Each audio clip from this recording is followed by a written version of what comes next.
Thank you for your kind introduction, Madam President. I have had to speak after presidents in the past. It is always a difficult thing to do, and this is a particularly difficult act to follow.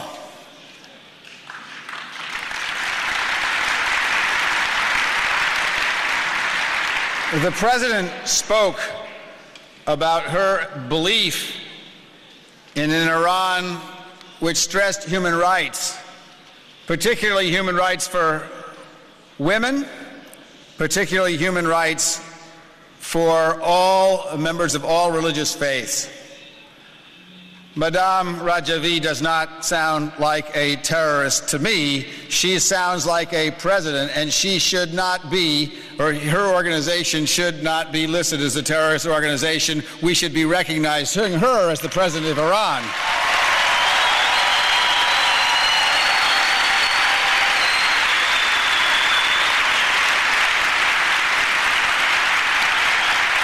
In fact, Madame Rajavi spoke of the renewal in the Middle East, and we know that those tides of renewal are coming through Iran as well. It is just that the mullahs have a better repression mechanism because it hasn't been worn out so much, and it is our job to wear them out and wear them down. Now, to speak for a moment about the regime. This regime hides behind a venerable and respected religion. This regime has done more harm to Islam in the name of Islam than any regime on the face of the earth. These people are not good Muslims. I know a little bit about the Quran.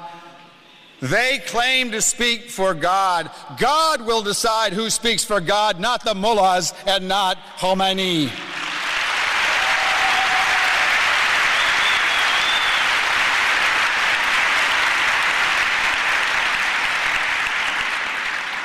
We know Islam as a tolerant religion, a religion that respects others. There is no respect for others in the Revolutionary Guard or among the mullahs.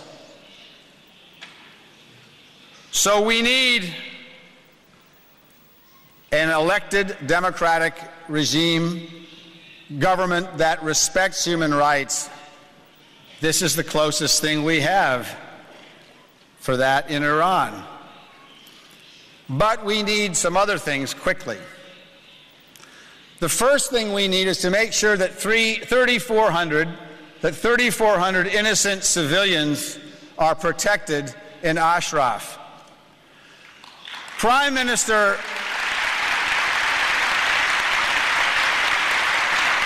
Maliki would not be Prime Minister of Iraq if it were not for the United States Army. I opposed the war in Iraq because I feared that exactly what has happened might happen, which was that it would expand the influence of Ahmadinejad and Khomeini throughout the region. But yesterday, Prime Minister Maliki spat in the face of the United States by adding more speakers to the psychological torture of the people in Ashraf. We owe it to 34 innocent civilians to make sure that they are protected when we pull our troops out at the end of this year. And Prime Minister Maliki should take notice that we put him there and we expect him to respect the human rights of others, including the Iranians at Camp Ashraf.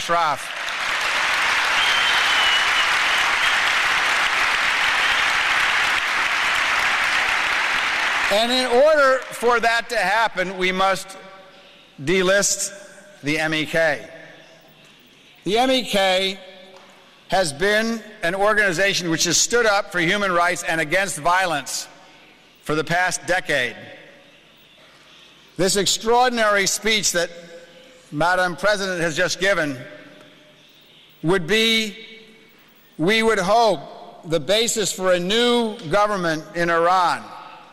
And the United States has a special obligation here because as we leave Iraq, and it will be our responsibility if something happens to the people of Camp Ashraf, we must stand up for them. And the first thing that we have to do in order to preserve their safety is to delist the MEK. They are not a terrorist organization. The Europeans have noted that they are not a terrorist organization, and we should take them off the list.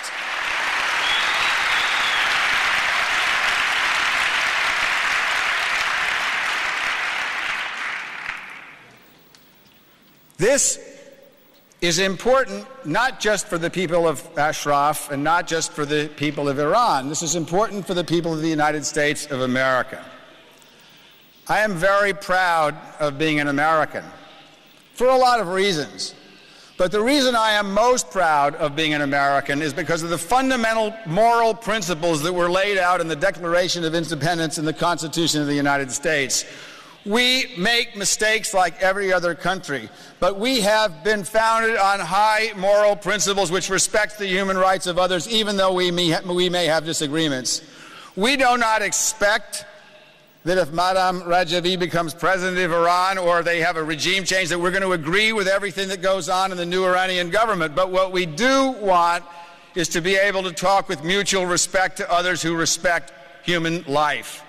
We can stand up in Libya. We ought to be able to stand up in Iran and support people. This is not limited to governments that we hope we may agree with or governments we don't like.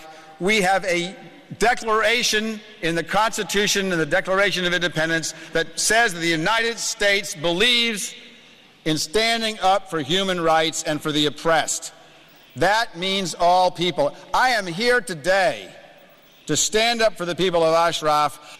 The three things that we must do are: one, we must ask the State Department to do what every other nation on the face of the earth have done, which is to delist the MEK and recognize them as the legitimate opposition force, democratic opposition force in Iran.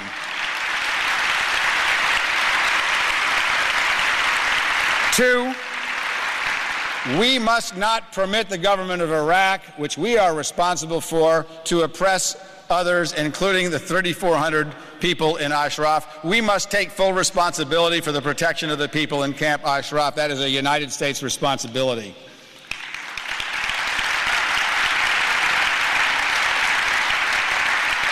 And three, we must recognize a democratic provisional government. We do not recognize any government in Iran right now, for good reason. I propose that we do recognize a government in Iran. You have just heard from the President.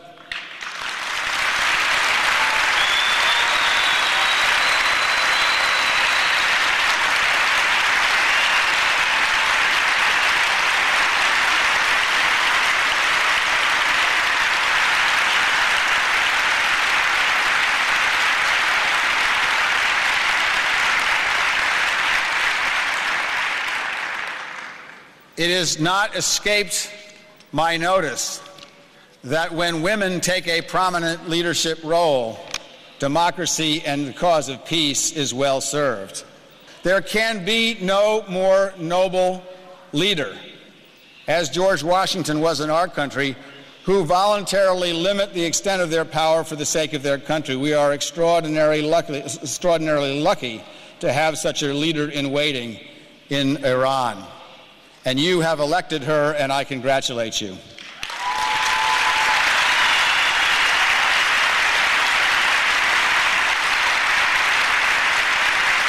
Let me conclude by saying this. We had a meeting in Washington a couple of days ago, and Congressman Brad Sherman, who has been a great champion for the Iranian people in the Congress of the United States, got up and said that he had never found a cause before where former Ambassador John Bolton could agree with former Governor Howard Dean. But the reason that many Republicans and Democrats are coming together in order to support this cause is that we love our country and we believe that human rights all over the world are important to stand up for and to fight for. We believe that in the long run, we cannot rest until every repressive, dictatorially murderous regime is no longer in existence. We have made great progress in the Middle East in the last 6 weeks. We have a long way to go. And you know, because you have made personal sacrifices, many of you have families in Ashraf, many of you have lost family members to this murderous regime. You know personally what the sacrifices are. No conference here is going to make the difference and make the change. Every single day we get up and work for change, we get up and work for human rights, and this will go year after year after year, and we will do it every day till we win, generation after generation if necessary. We will prevail, because it is not Iran or the United States that is at stake, it is the human race, and we are all in this together. Thank you very much. Thank you.